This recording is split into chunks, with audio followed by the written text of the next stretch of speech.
কাবিলা প্রকৃত নাম মোহাম্মদ নজরুল ইসলাম শামীম, কুষ্টিয়া। পৈতৃক নিবাস বরিশাল পিরোজপুর। বাংলাদেশী চলচ্চিত্রের কৌতুক এবং খলনায়ক হিসেবে পরিচিত।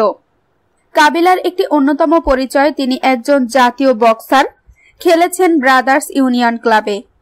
ছোটবেলা থেকেই তিনি ফুটবলার হওয়ার স্বপ্ন দেখতেন। আরামবাগ স্পোর্টিং ক্লাবে ফুটবল খেলেছেন একটা সময়।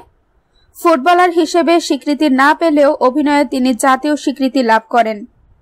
ক্রীড়া অঙ্গনে একসময় ফুটবলার নজরুল ইসলাম শামীমের বেশ নামডাক ছিল।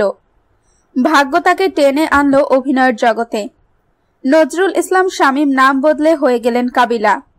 1988 সালে শখের বশে যন্ত্রণা চলচ্চিত্রে অভিনয় করেন। প্রথম দিকে তিনি নেতিবাচক চরিত্রে অভিনয় করে জনপ্রিয়তা অর্জন করলেও পরবর্তীতে কমেডিয়ান হিসেবে আরো বেশি জনপ্রিয় হয়ে ওঠেন। বরিশালের ভাষা তার মুখের সংলাপ বেশ জনপ্রিয় এবং পরিচালকেরাও তার মুখে বরিশালের ভাষায় রেখে দেন।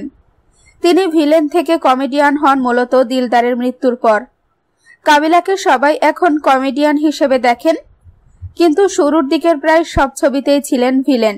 দাঙ্গা, রাজাবাবু, সন্ত্রাস, রাজপথের রাজা, রুটি, স্বপ্নের পৃথিবী, চাওয়া থেকে পাওয়া, বিচার হবে, জবরদখল, মুক্তির সংগ্রাম, শান্ত কেন মাস্তান, ইতিহাস, অন্ধকার, এই সব ছবিরই তিনি ভিলেন। কাবিলা ফুটবলার থেকে